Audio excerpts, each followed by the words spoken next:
We should have a brief announcement. Well, welcome once again to ArtBreak, everyone. Before we start, we'll have a brief announcement by Susan Eckert about the upcoming Art League event. Thanks, Greg, for sharing the microphone. Kalamazoo Art League does a speaker series. This year there are 5 programs and we have 3 on tap this spring. Next Wednesday, we are hosting Dr. Laura DeBecker from the University of Michigan Museum of Art. The description says, today, museums with collections of African objects, and really any indigenous objects, are dealing with complex issues of repatriation, provenance, and collaboration. So if you are interested in museums and how and why they display the objects they have on view, this might be a talk you'd be interested in. So Kalamazoo Art League next Wednesday at 10 a.m. Thank you.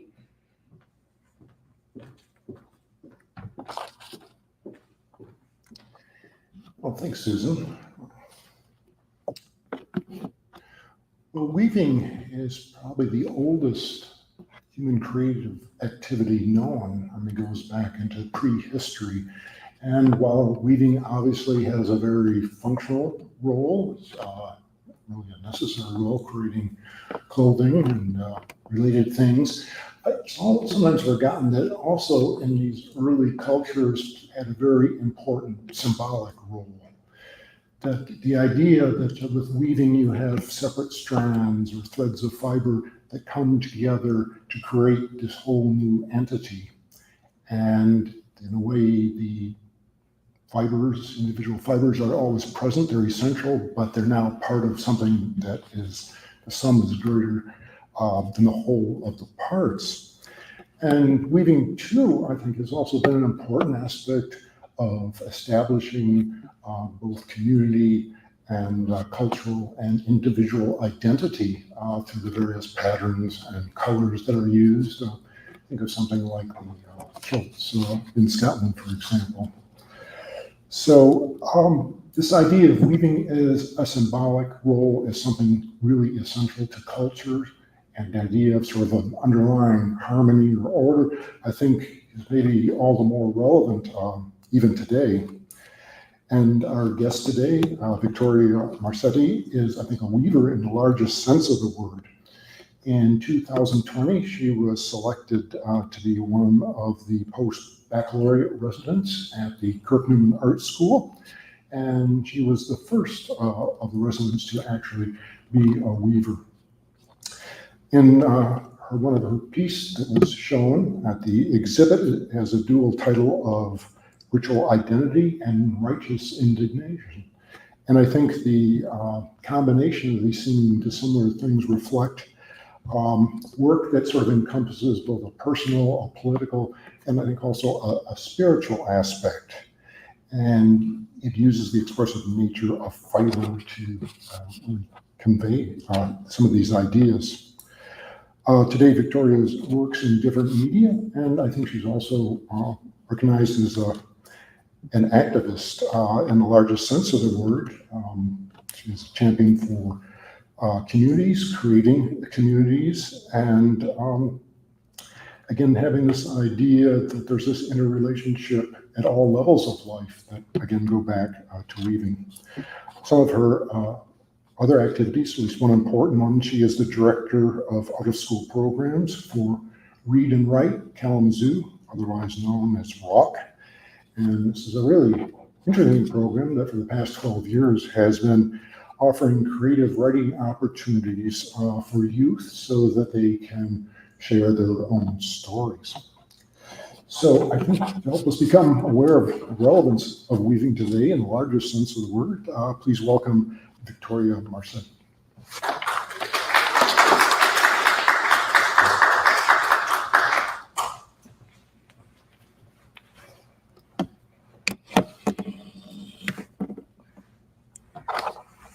Hello, my name is Victoria Marcetti. My pronouns are they, them, and theirs. and I greatly appreciate your efforts to speak about me respectfully by using my correct pronouns. Thank you all for taking the time to learn about how and why I make art. My talk is entitled Weaving as Metaphor, Liminal Spaces, and Other Interdisciplinary Interconnections. I want to begin by lifting up that we are currently on the ancestral land of the Council of the Three Fires, comprised of the Ojibwe, the Ottawa, and the Potawatomi nations. We are part of an economy and a system of institutions built on and with labor and lives stolen from the people of the global majority. The US is a nation of occupation that supports occupation all over the world. I say this to ground myself in what I know to be true about our past and our present and how we must act to shape the future. White supremacy, white absurdity, white sociopathy has stolen land and labor and lives, and it has stolen our connection to the land and our connection to each other. I make art as part of a process to contemplate these truths and their impacts on all of us. I carry these truths with me throughout my work as an artist, my day job as a youth development advocate at Read and Write Kalamazoo, and my daily existence as a queer and neurodiverse person. I invite all of you to contemplate these truths and what they mean or could mean for your lives. This land and labor acknowledgement is intrinsically tied to how and why I make art, and I hope you will hold it with you as I continue my talk. In all parts of my life, I am motivated by curiosity, a drive for justice and equity, and a desire to bring joy to my loved ones, the communities I am part of, and the world at large. In my art, I utilize these motivations to explore and work in many mediums and to couple my making with a quest for knowledge. I'll speak on more of these mediums later, but I'll begin with art, with fiber art, textiles, and weaving as metaphor. There are many reasons I'm drawn to fiber art, and especially to weaving. The act of weaving is a physical manifestation of the deep interconnections of the world, of human connection to each other and to the more than human world around us. I'm fascinated by the ways fiber art is present in all of our daily lives, whether we notice and appreciate it or not. Fiber art can be decorative, it can be utilitarian, and most of the time it's a beautiful combination of the two. Every time we get dressed, we make decisions about how we will adorn ourselves, how we will protect ourselves, and what we will declare about ourselves. We can utilize fiber art to tighten our connections within our immediate physical space or across the planet. A prime example of the power of textiles is the weaving and embroidery, or tatrees, of Palestine. The keffiyeh, the black and white scarf pictured here, is a symbol of resistance and resilience of the Palestinian people and has become a secondary flag, especially when the Palestinian flag has been banned. Keffiyehs have taken many forms, dating back as far as 3100 BC. At times a symbol of status, then a practical tool of protection used by farmers. It was in the 1930s that the keffiyeh became a symbol of resistance to foreign rule in Palestine. Today, people worldwide wear the keffiyeh as a symbol of support for Palestinian resistance against Israeli occupation and genocide. The patterns reflect three major facets of Palestinian life. The fishnet, seen here on the person's head, symbolizes one of the most important crafts in Palestine and Palestine's deep connection to the sea. olive leaves seen across their shoulder, because olives are a vital part of the Palestinian economy and a very important part of cultural foods. And the bold lines signify historical trade routes utilized for centuries.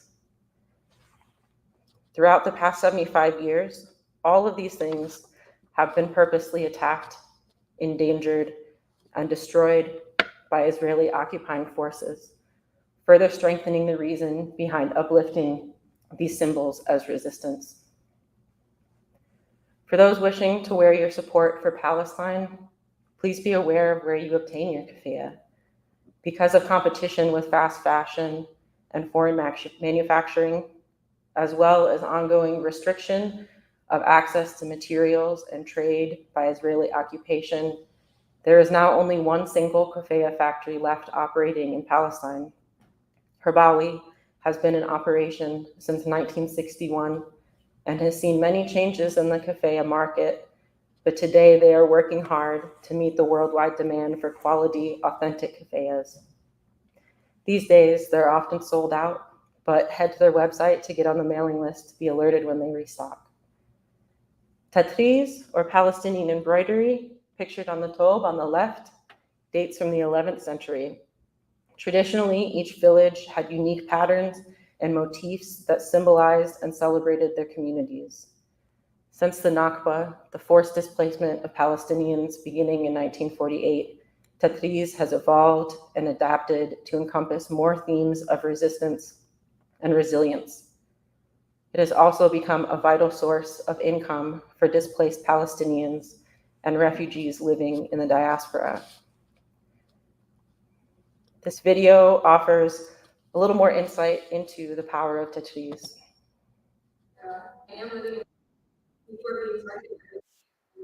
Meetings are having problems with so where is it's kind of like people resistance. I have my nose it's very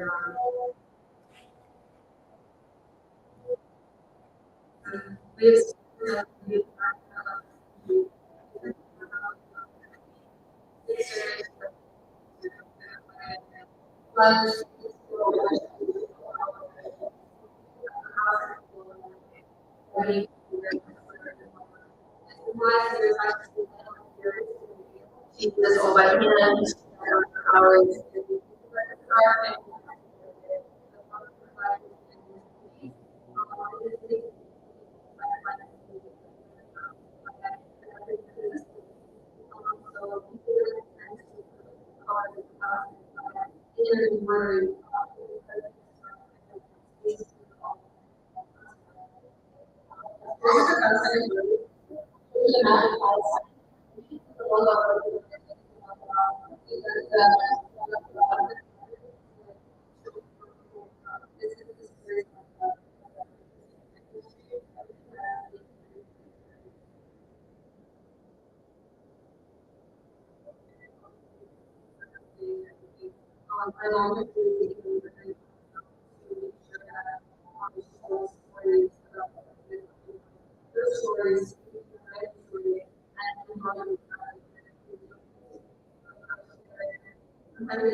Tatriz, weaving, and so many other cultural fiber practices hold great power in bringing people together and keeping stories alive. My own ventures with embroidery are stylistically quite different than the practice of Tatriz, but what resonates for me is the ways that one can use embroidery to tell stories and to celebrate the world around us. I created this piece as a gift to myself to adorn the back of a denim jacket. It began simply with a triangle symbol, a dragon's eye. This ancient symbol is used to invoke the protection of feminine spirits. Then I added some personal symbols of protection, some of my favorite parts of my garden, the place where I feel the safest and the strongest. There are borage, calendula, and echinacea plants and their roots, bees, a monarch, and some sweet little worms. I really enjoy looking at the back of my embroidery. I don't pay much attention along the way, so they're a messy piece of the story that tells a different side of the creation. I also love to utilize embroidery to commemorate powerful words that have moved me and that I want to carry with me. The series of quotes are embroidered on found images and span the past decade of my life. This is an excerpt from the Audre Lorde poem, A Litany for Survival. But when we are silent, we are still afraid. So it is better to speak, remembering we were never meant to survive.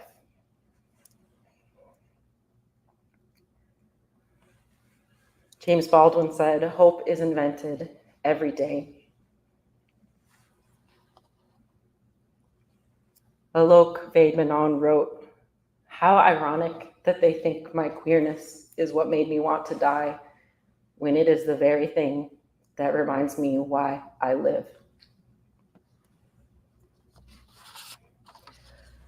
Weaving and embroidery each require one to practice patience and seek an intentional and attentive yet meditative state to sustain hours and hours of repetitive work. They also provide ample amount of time for introspection, audiobooks, conversation, and gaining and processing knowledge. Weaving is essentially organizing many threads and intertwining them. The more they interact with each other, the stronger the textile will be.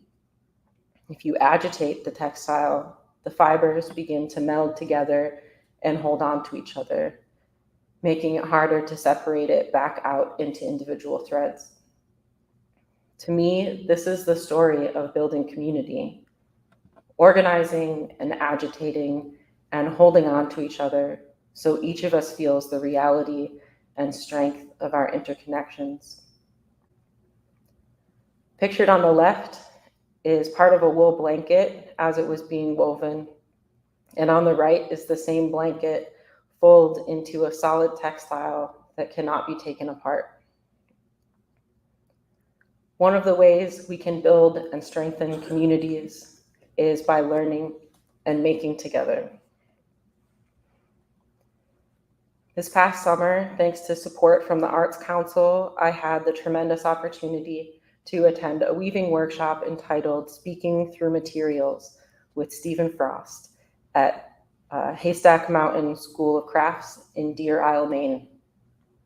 Craft schools offer a unique experience of concentration, immersion, and often group seclusion, allowing makers of all backgrounds, experiences, and ages to come together for an intensive shared learning experience. In this particular weaving workshop, Stephen and their teaching assistant, Dr. S, set up a loom for the beginner weavers to start to wrap their heads around the intricacies and power of the loom, and for the experienced weavers to experiment with materials.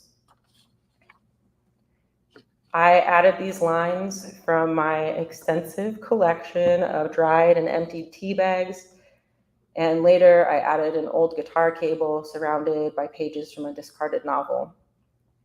What began as a teaching tool soon became an opportunity to build community with the rest of the studios, as we invited everyone in the session to visit the textile studio and try their hand at weaving. Soon enough, there were glass artists, clay artists, woodworkers, printmakers, and metal artists converging in the textile studio to add to a collaborative piece of weaving. It afforded each of us weavers many opportunities to deepen our own knowledge by explaining things to the new weavers, and the resulting piece was imbued with the love and attention of dozens of artists. As you weave on a loom, you slowly roll everything you've completed into a bundle in the front. When you've finished weaving, releasing this bundle of weaving is a wonderful moment of accomplishment as you reveal all of your hard work. Naturally, we made this a community event, and invited the whole school to witness the reveal of our collaboration. Someone popped open champagne while myself and several other weavers worked to coax the piece off of the loom, and the air was filled with gasps and shouts and joy as people spotted and pointed out the lines they had weaved and saw how the individual work fit into the whole.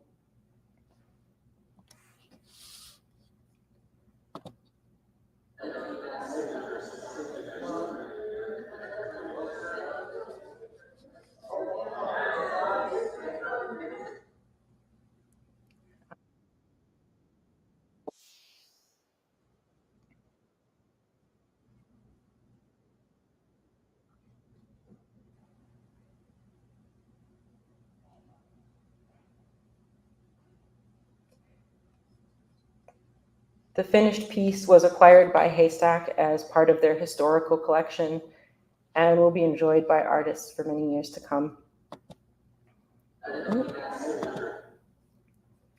My entire experience at Haystack was world opening. I got to live my dream of weaving outside, and this collaborative weaving was a highlight that greatly shifted my perspective and continues to help me invent hope for my future as an artist.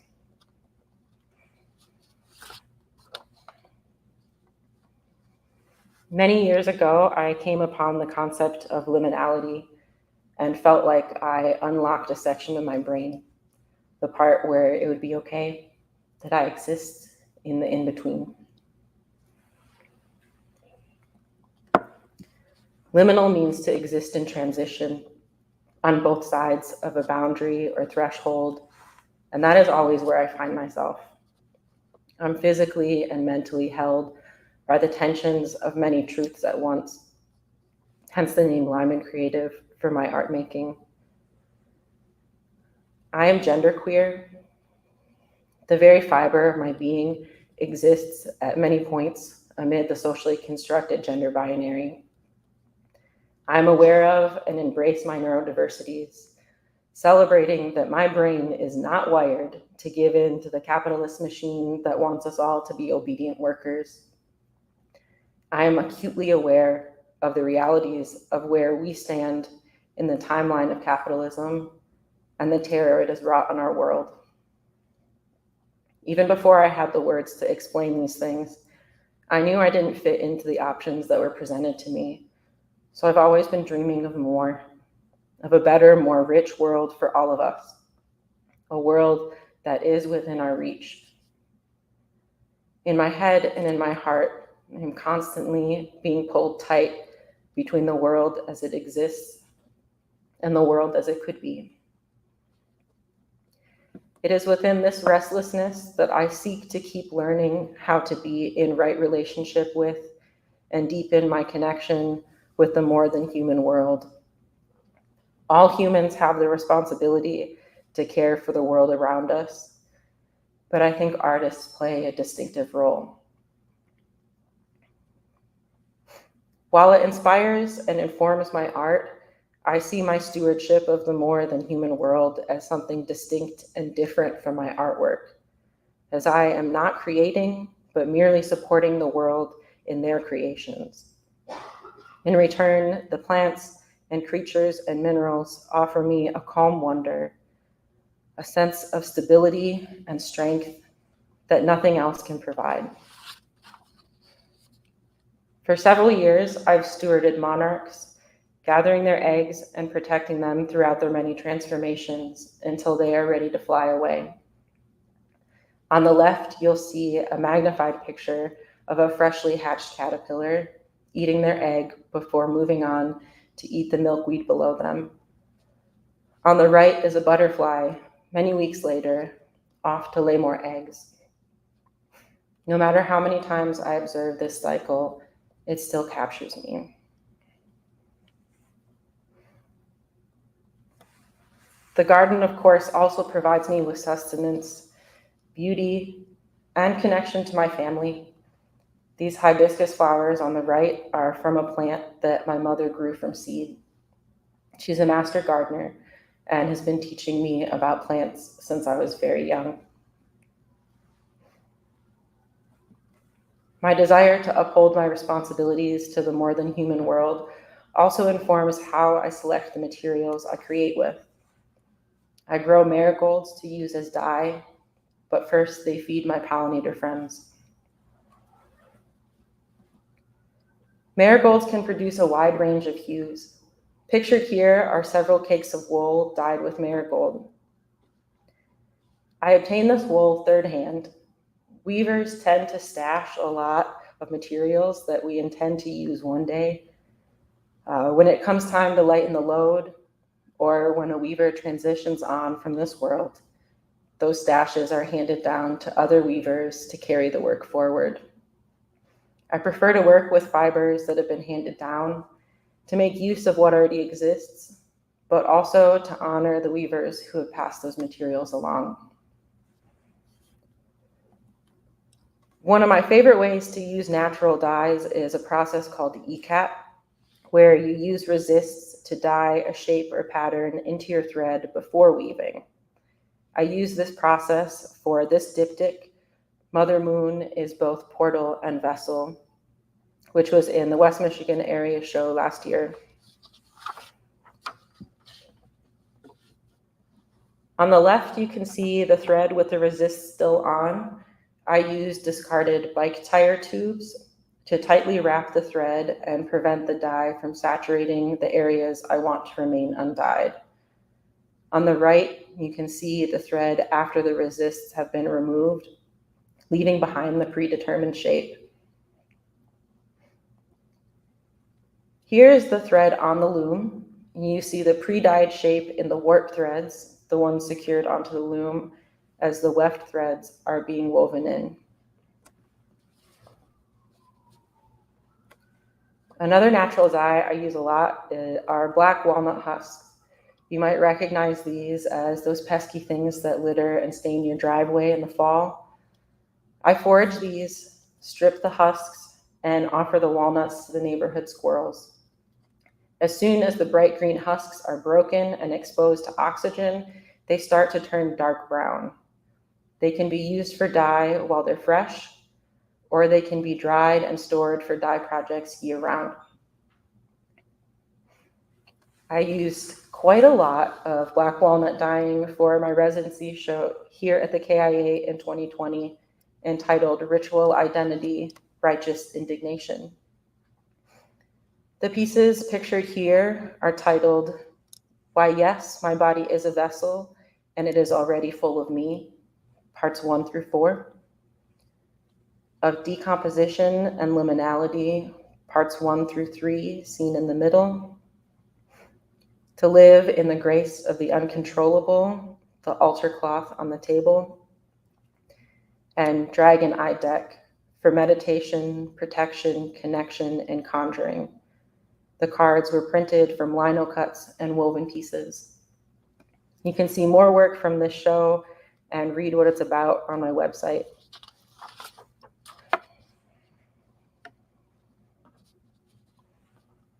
Using my stash of third-hand wool and my homegrown and foraged natural dyes, I created this blanket. It is the largest weaving project I've ever undertaken, a queen-size wool blanket made up of over 9,100 yards of wool, hand-dyed using marigold and black walnut. It weighs just under 10 pounds.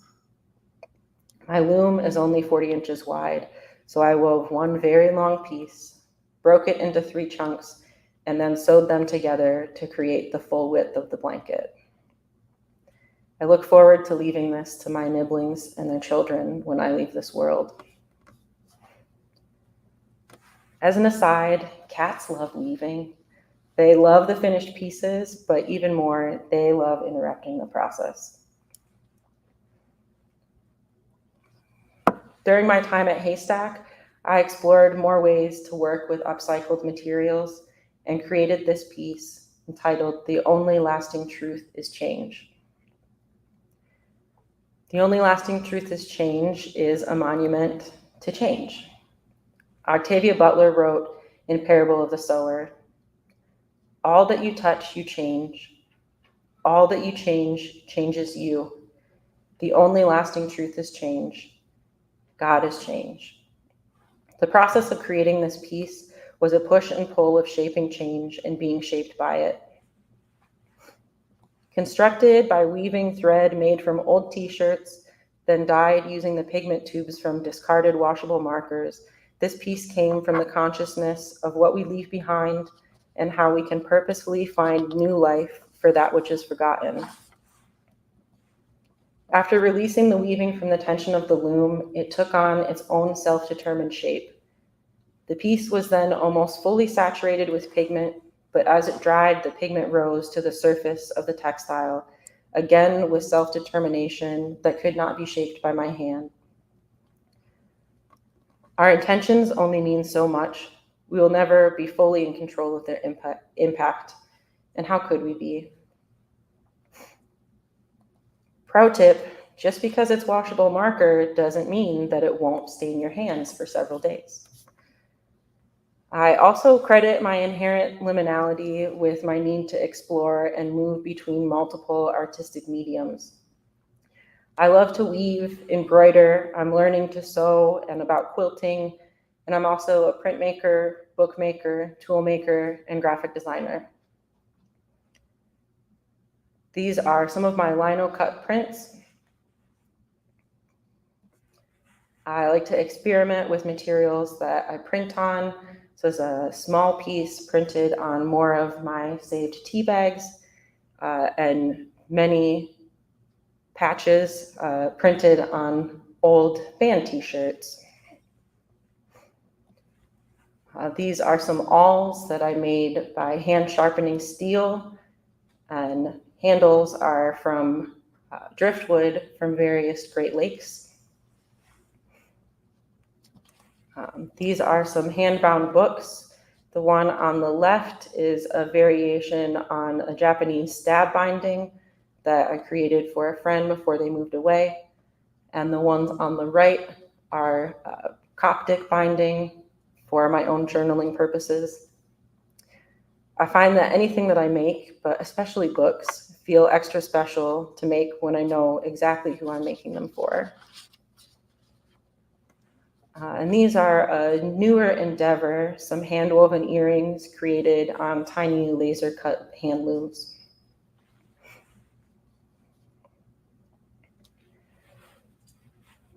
As I grapple with the concept and challenges of using my art to survive capitalism and trying to balance that with my intrinsic duty to my communities, I support myself primarily through youth development work. The story of my art and my exploration of interconnections could not be complete without this chapter of my life. Since 2016, I've worked in the nonprofit world in a variety of capacities, largely focused on supporting the growth of a fledgling youth development organization called Read and Write Kalamazoo, or ROC. ROC exists to amplify and celebrate youth voices while addressing systemic inequities in educational and creative support for youth in our community. We celebrated ROC's 10-year ROCiversary this summer, and I celebrated my 7th year working with the organization. I've had the honor of helping to shape the growth of the organization, and while it hasn't always been easy, it has been incredibly rewarding work. I've grown immensely as a person and an artist because of the opportunities afforded to me by this job. Despite being part of the nonprofit industrial complex and the systems it is tied to, we get to work with great intention to challenge as much of these systems as we can and to create a workplace that values each of us as the whole humans we are. At ROC, we focus on reading and writing as modalities for telling one's story and advocating for yourself and your community, understanding the power of your own voice and how to wield your words for the betterment of the world. I get to spend a lot of time sharing stories by young people and stories for young people. I get to put my graphic design and bookmaking skills to work by publishing youth writing. As I spend time editing, laying out the book, printing, cutting, assembling, and binding the books, I gain a deep connection with the words these young people have chosen to share with the world. It is a great privilege to produce these books and then get to hand them to the young people whose stories and ideas and hopes and dreams grace their pages. As the COVID-19 pandemic reached us in Michigan and the shutdown began in March of 2020, I was fortunate to be able to continue working. ROC exists to support young people, and as schools closed and isolation grew, they needed us in new and different ways. Amidst finding ways to facilitate virtual writing workshops, we also launched the Quarantine Anthology Project, in which we published writing from young people all around Kalamazoo County, whether or not they were in our workshops. Spanning more than a year of the beginning of the pandemic, we amplified stories of concern, confusion, frustration, creativity, longing, love, and determination. We took some of these titles from their work, Separate Together, Collected Works from Isolation, Questions You Can't Answer, Wisdom and Antibodies from Our Heroes' Virtual Journeys, and somewhat inexplicably to some of us, I miss sitting at my desk, a big, bright scoop of imagination from our virtual world. The young people I work with are a major part of how I invent hope. While I am careful not to unload the burden of the future onto them, they do continuously show me more of the path toward a different and better world. They bring new perspectives, new joys, and great creativity into my everyday. I try to reciprocate by showing my love through sharing my skills, by making art for them and with them, teaching techniques and skills, and reminding them that every skill takes work and dedication. These are collages are created for each participant in one of our ongoing programs. They received these in the mail over winter break. In my opinion, the two best kinds of mail are books and art. Speaking of books, one of the biggest highlights of my job and where I feel a huge depth of interconnection is how much time I get to spend sharing books with young people. I curate libraries for our out-of-school and in-school programs, assuring youth have access to stories that represent the wide range of identities and intersections and experiences present throughout our world. I also get to select books for our Books for Keeps program, focused on supporting youth in building rich and abundant home libraries. Since last July, ROC has given away over 2,000 books, and there's no end in sight. Thanks to the work of Global Ties Kalamazoo, I've also had the great pleasure of meeting youth and youth development workers from all over the world. Pictured here is a group of youth entrepreneurs from Brazil. These opportunities to share our stories and our cultures with each other bolster my belief that we are all deeply and meaningfully connected. And when we lean into and honor this fact, we can shake the world. You can learn more about ROC programs and how you can help celebrate and amplify youth voices throughout Kalamazoo County by heading to readandwritekzoo.org. I appreciate your time, your interest in my work, and my motivations.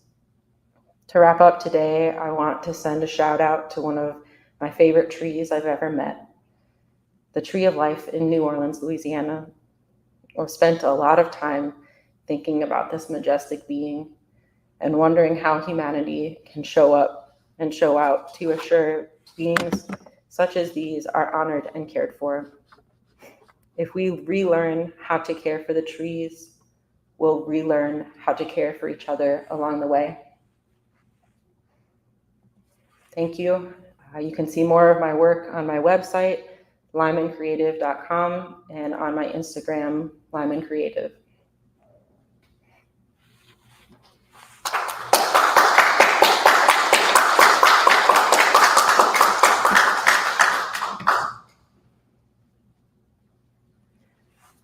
have some time for any questions or a conversation.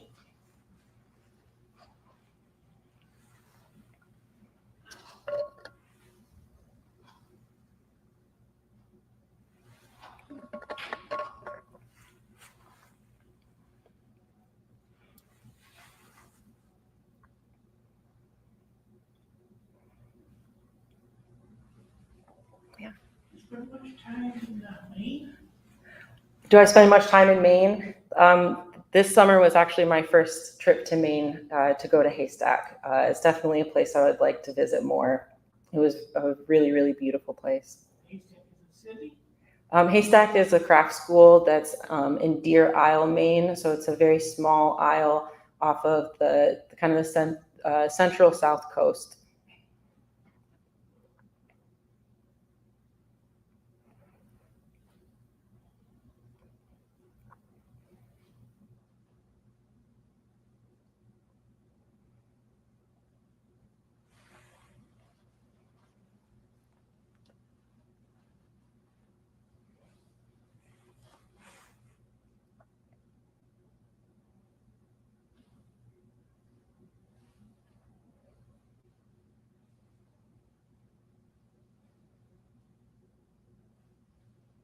Yeah, Gretchen. What are you working on? Gretchen asked what I'm working on right now. I have a piece that's been on my loom for a little while that's a little bit frustrating for me.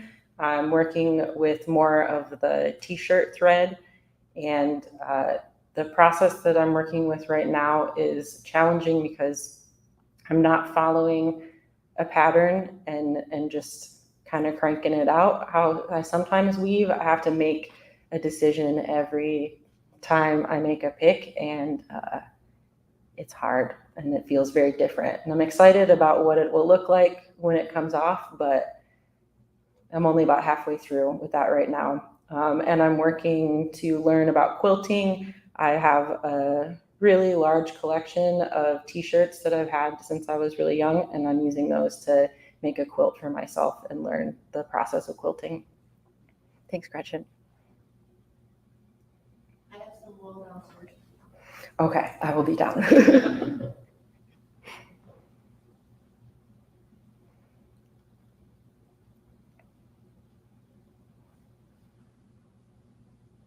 Yes.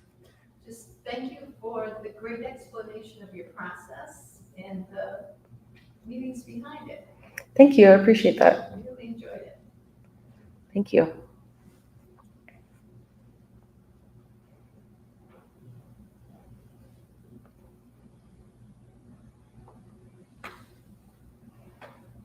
All right. Thank you all for being here. Thank you for giving your time.